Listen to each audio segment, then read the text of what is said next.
fact of everyone's life would be at the core of political philosophy and ethics. It hasn't been, and Harry and Adam, I think, are restoring it to its proper place, making their book, Family Values, long awaited.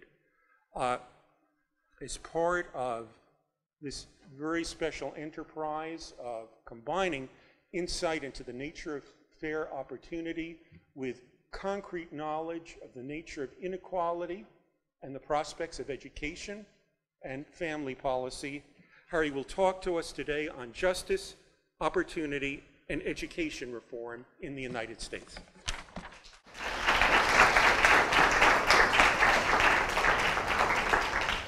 Thanks. I should just clarify about the book. The reason Swift has some strategic reason for wanting 2014 to be the copyright date.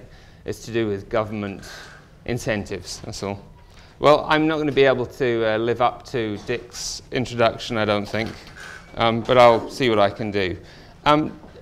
Dick told me to concentrate more on the norms that underlie the values considerations that underlie the big debates and big issues, and somewhat less on the policy, and I will do that.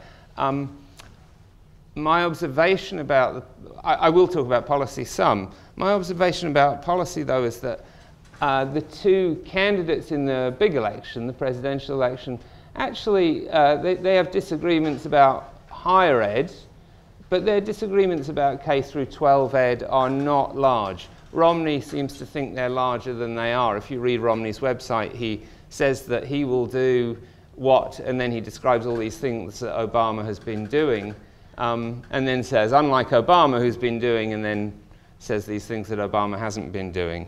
I will talk, I think we can make some fairly confident predictions about what will happen, and I'll say a word or two about them toward the end. I start with the slide that's really, imposing. I really like this quote. It's from Jerry Cohen, who was a political philosopher in Oxford. And what it says something about what philosophers do. And so I thought, I'm imagining most of the people here are not philosophers, and I imagine some of you are thinking, why on earth is a philosopher talking about these things? And I thought this would just reinforce that question.